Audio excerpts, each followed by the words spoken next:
नमस्ते बाल मित्रों, कैसे हैं आप सब। आशा करता हूँ आप सभी खूब मज़े कर रहे होंगे। तो बच्चों, आज के दिन मैं होम लर्निंग कार्यक्रम में सबसे पहले आप सभी का स्वागत करता हूँ। होम लर्निंग कार्यक्रम अंतर्गत हम सभी जैसा शिक्षण अपनी पाठशाला में प्राप्त करते हैं, बिल्कुल वैसा ही शिक्षण हमारे घर पे रहकर, सुरक्षित रहकर हम सभी प्राप्त कर रहे हैं। तो आज इसी होम लर्निंग कार्यक्रम के अंतर्गत हम हिंदी विषय में कक्षा 6 के द्वितीय सत्र में इकाई 10 सीखो के बारे में जानेंगे। तो बच्चों, यह इकाई कवि श्री श्रीधर सिंह द्वारा लिखित है और बहुत ही सुंदर काव्य है, जो कि आपको सुनने में भी अच्छा लगेगा और उससे हमें बहुत सी चीज़ें सीखने भी मिलेंगी।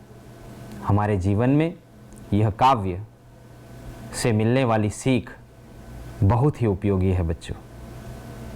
तो आइए इस सुंदर काव्य को सबसे पहले हम बहुत ही शांति से इसका श्रवण करते हैं।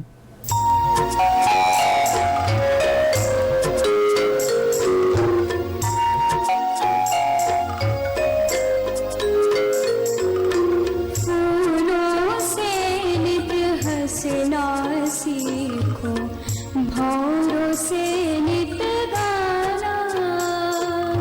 फूलों से नित हंसना सीखो, भौरों से नित गाना।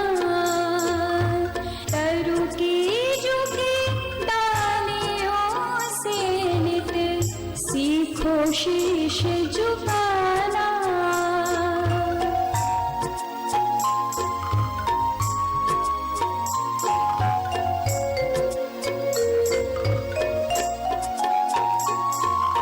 सीख हवा के झोंकों से लो, कोमल भाव बहाना। दूध तथा पानी से सीखो, मिलना और मिलाना।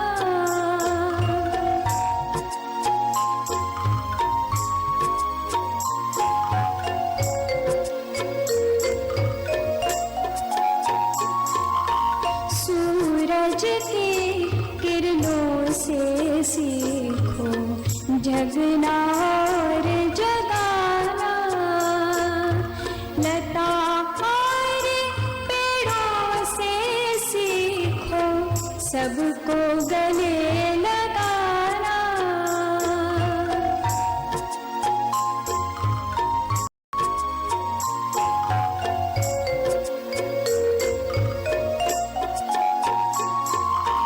मछली से सीखो, स्वदेश के लिए तड़प कर मरना।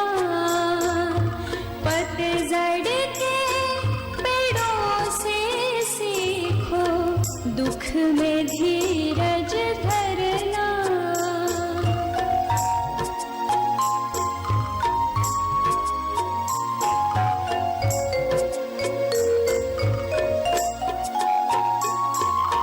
दीपक से सीखो, जितना हो सके अंधेरा हरना। पृथ्वी से सीखो, प्राणी की सच्ची सेवा करना।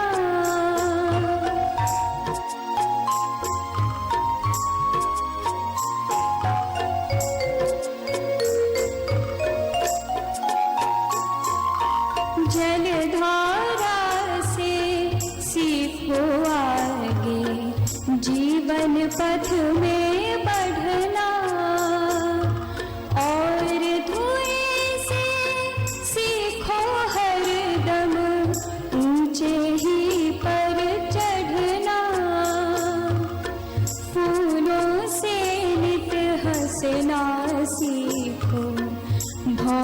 से नित गाना, फूलों से नित हंसना सीखो, भौरों से नित गाना। तो बच्चों, आप सभी ने इस सुंदर काव्य का श्रवण किया। आप सभी को खूब आनंद आया होगा, आया ना? जी हाँ। तो बच्चों, अब हम इस काव्य को अधिक समझने का प्रयत्न करेंगे। अगले वीडियो के माध्यम से हम सभी इस काव्य को और समझने का प्रयत्न करेंगे। आइए। फूलों से नित हंसना सीखो, भौरों से नित गाना, तरु की झुकी डालियों से नित सीखो शीश झुकाना। समझौती। कवि कहते हैं, फूलों से हमेशा हंसना सीखो और भौरों से नित गाना सीखो। तरु की डालियां झुकी हुई होती हैं, उनसे शीश झुकाना सीखो। सीख हवा के झोंकों से लो, कोमल भाव बहाना, दूध तथा पानी से सीखो, मिलना और मिलाना। कवि कहते हैं, हवा के झोंकों से हमें कोमल भाव बहाने की सीख लेनी चाहिए। दूध और पानी जैसे एक रूप बन जाते हैं, वैसे ही हमें एक दूसरे से मिलना और मिलाना सीखना चाहिए। सूरज की किरणों से सीखो, जगना और जगाना, लता और पेड़ों से सीखो, सबको गले लगाना। कवि कहते हैं, सूरज की किरणों से सीखो समग्र पृथ्वी को जगना और जगाना। पेड़ों के सहारे लताएं ऊंचे चढ़ती हैं, इसी तरह आप भी सबको गले लगाइए। मछली से सीखो स्वदेश के लिए तड़प कर मरना, पतझड़ के पेड़ों से सीखो दुख में धीरज धरना। मछली स्वदेश पानी है, उसे पानी से निकलने पर वह तड़प कर मर जाती है। हमें मछली से स्वदेश के लिए कैसे तड़पा जाता है वह सीखना चाहिए। पतझड़ में पेड़ों से उसके पर्ण गिर जाते हैं। पेड़ पतझड़ में दुखी नहीं होता, बल्कि धीरज धरता है। दीपक से सीखो जितना हो सके अंधेरा हरना, पृथ्वी से सीखो प्राणी की सच्ची सेवा करना। कवि कहते हैं, हमें दीपक की तरह जितना हो सके उतना अंधेरा हरना चाहिए। पृथ्वी हमें पानी, धरती, हवा और जीवन देती है। हमें पृथ्वी की तरह प्राणियों की सच्ची सेवा करनी चाहिए। जलधारा से सीखो आगे जीवन पथ में बढ़ना, और धुएं से सीखो हरदम ऊंचे ही पर चढ़ना। कवि कहते हैं, हमें जलधारा से आगे ही बढ़ते रहना सीखना चाहिए। धुएं का स्वभाव हमेशा ऊंचे ही चढ़ना है, वैसे ही हमें ऊंचे ही चढ़ते रहना चाहिए। तो बच्चों, इस प्रकार से आपने काव्य की समझ प्राप्त की है। तो बच्चों, काव्य का श्रवण और समझ आपने प्राप्त की। अब आगे इस काव्य के जो मुश्किल शब्द हैं उन शब्दों का अर्थ जानेंगे, साथ ही साथ कुछ मुहावरों के अर्थ भी हम जानेंगे। तो पीपीटी के माध्यम से इस काव्य के शब्दार्थ और मुहावरे हम देखेंगे। शब्दार्थ। तो बच्चों, यहाँ पर हम कुछ नए शब्दों के अर्थों के बारे में जानेंगे। फूल। फूल अर्थात पुष्प। फूल के बारे में आप सभी जानते हैं, जिसे पुष्प कहा जाता है। उसी प्रकार से एक शब्द है सूरज। सूरज भी आप सभी हर रोज़ देखते हैं, जिसे रवि या भानु कहा जाता है। अगला शब्द है नित। नित अर्थात सदा या प्रतिदिन। उसी प्रकार से लता। लता अर्थात बेल। बेल भी आपने ज़रूर से देखी होगी। अगला नया शब्द हमने आज काव्य में देखा, भौरा।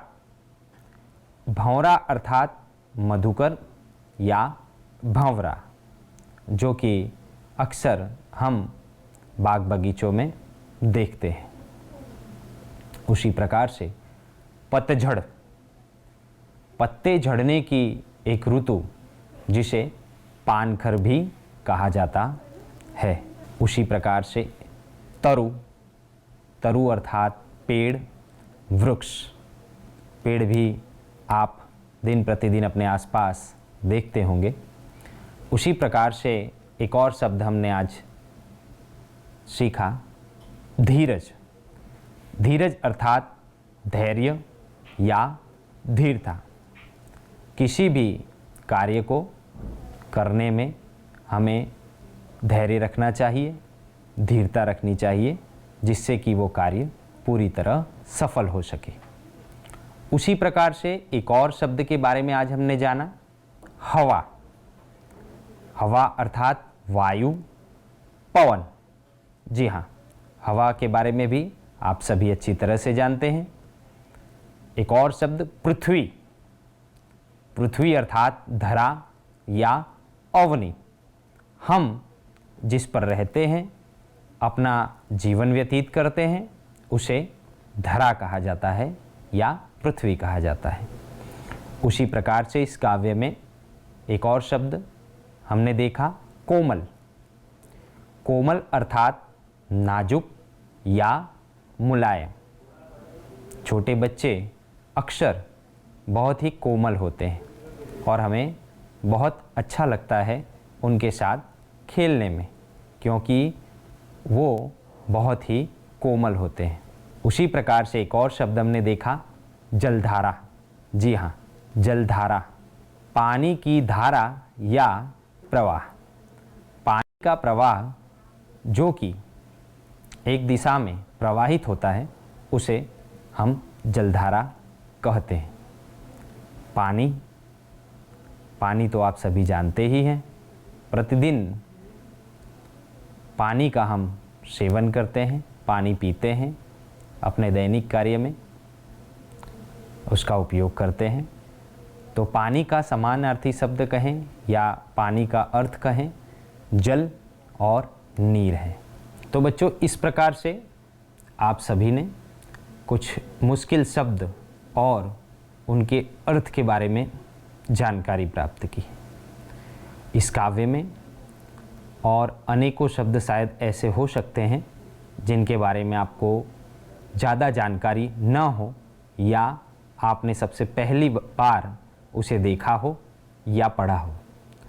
तो आप सभी को ऐसे मुश्किल शब्दों की एक सूची तैयार करनी है और आपके बड़े भाई बहन, आपके माता पिता या जो भी आपके नज़दीक में हो, आपसे ज़्यादा जानकारी रखता हो, उससे आपको इन मुश्किल शब्दों के बारे में चर्चा करनी है और उसका अर्थ जानने का प्रयोग करना है। ठीक है बच्चों? अब आगे जिस प्रकार से हमने कुछ मुश्किल शब्दों के बारे में सीखा, उसी प्रकार से इस काव्य में कुछ मुहावरे दिए गए हैं जिनके अर्थ के बारे में हमें जानना बहुत ज़रूरी है।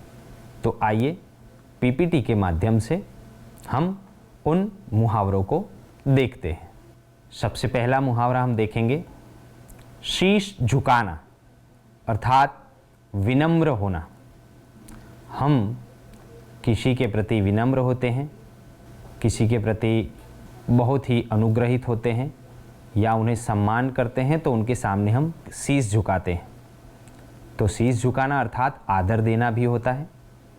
तो यहाँ पर शीश झुकाने का अर्थ विनम्र होना, ऐसा हम लिख सकते हैं।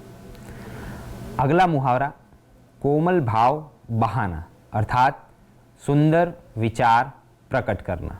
अपने मन के कुछ ऐसे भाव, ऐसे विचार जो कि सभी को सुनने में अच्छे लगें और सभी उसे अपनाना चाहें, ऐसे सुंदर भावों को प्रकट करना अर्थात कोमल भाव बहाना।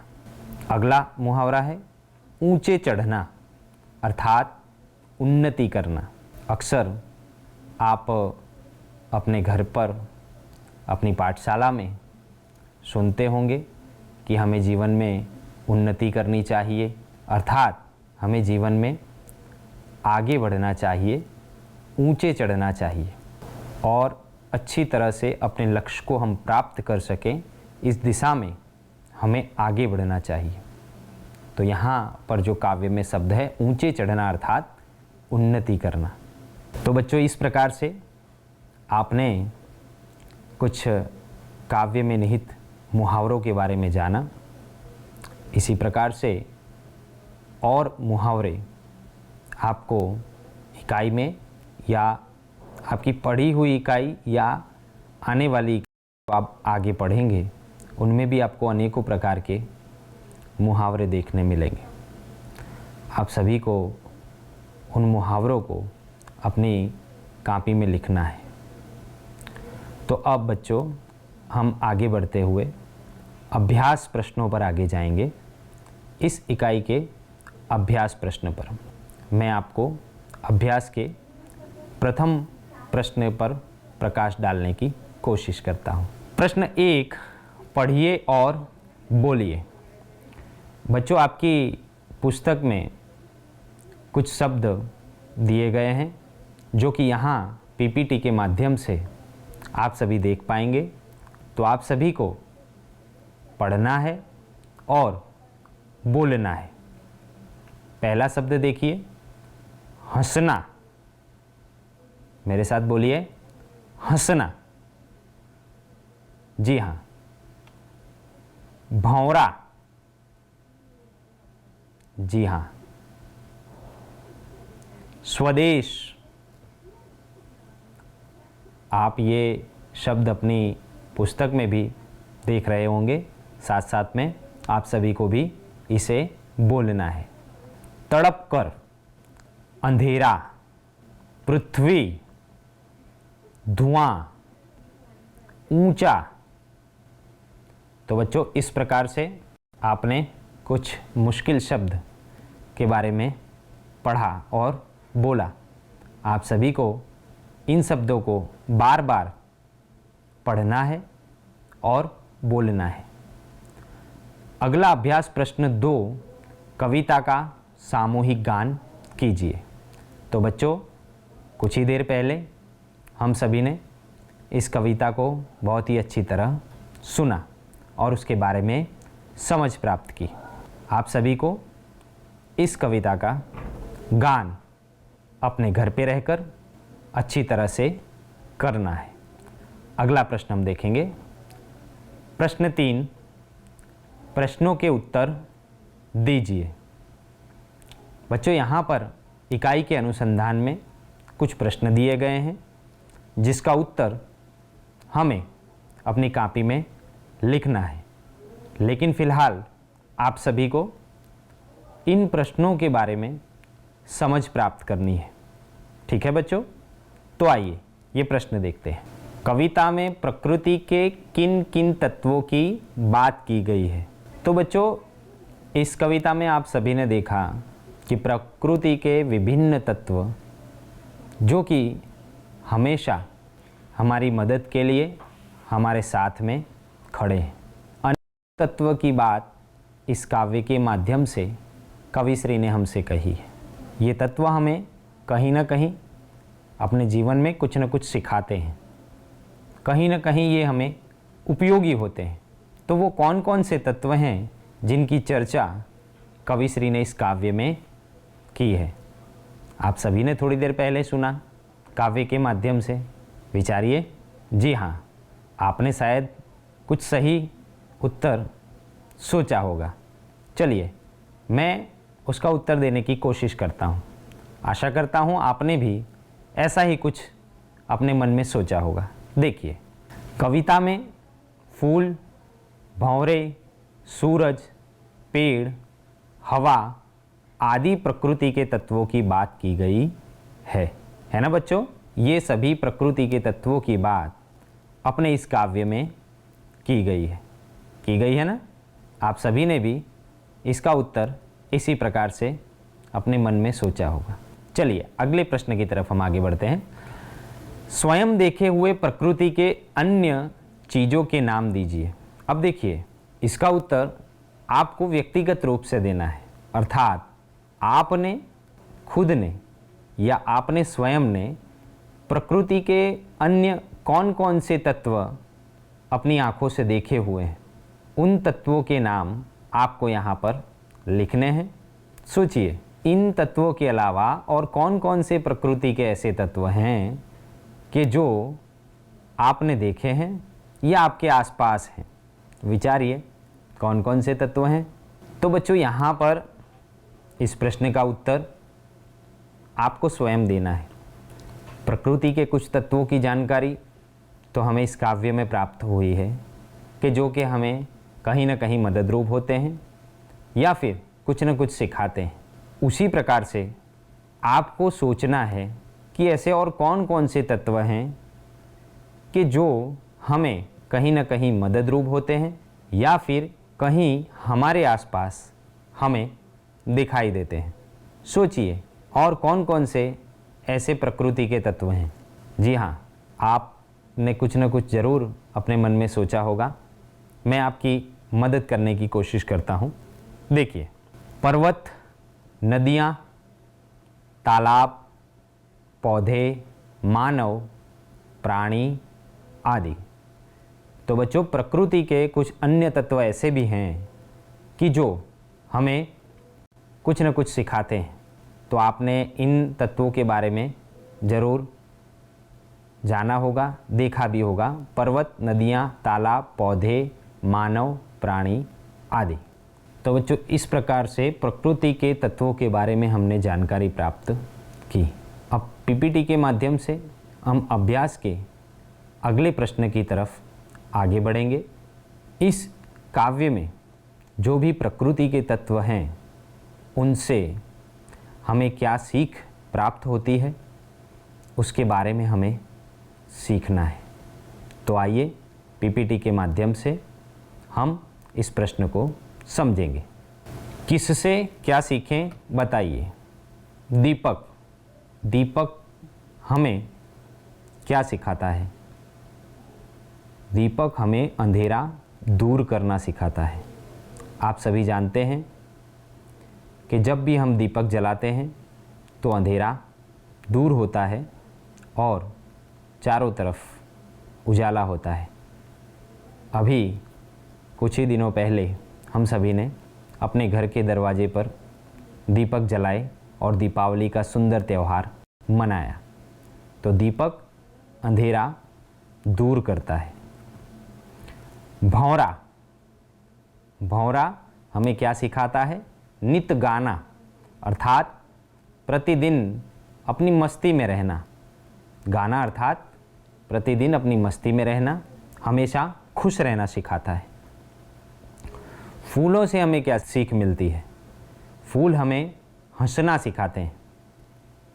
आप जब भी फूल को देखेंगे तो हमेशा खिले हुए फूल आपको बहुत अच्छे लगते होंगे, हम सभी को बहुत अच्छे लगते हैं। तो फूलों से हमें हंसना सीखना चाहिए। दूध और पानी से मिलना और मिलाना। बच्चों, कभी आपने दूध में पानी या पानी में दूध मिलाया है? एक बार यह प्रयोग ज़रूर कीजिएगा। एक बार दूध में पानी या पानी में दूध हम जब मिला देते हैं तो फिर उन दोनों को कभी भी अलग नहीं किया जा सकता है। तो इसी प्रकार से हमें मिलना और मिलाना, एक दूसरे से इस प्रकार से मिलना चाहिए कि हम कभी अलग अलग ना हो। सूरज की किरणों से जगना और जगाना।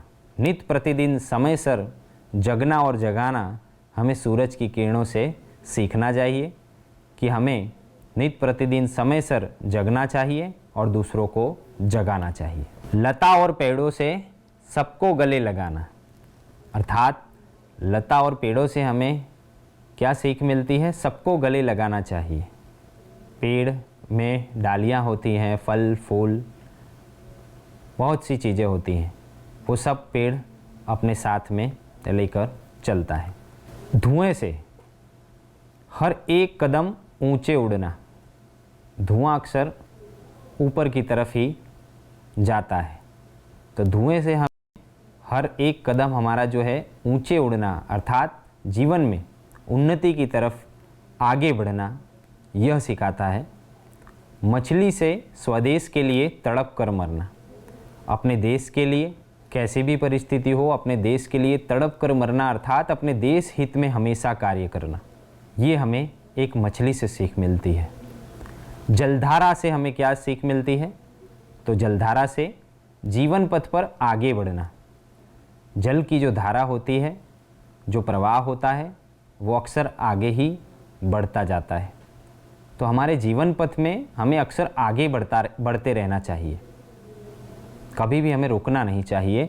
ये हमें जलधारा से सीख मिलती है। पृथ्वी से हमें प्राणी की सच्ची सेवा करना। ये पृथ्वी भूमि जो कि हमें अक्सर कुछ न कुछ देती है, हमारी सेवा करती है, तो इस पृथ्वी से हमें ये सीखना है कि हमें प्राणियों की सच्ची सेवा करनी चाहिए।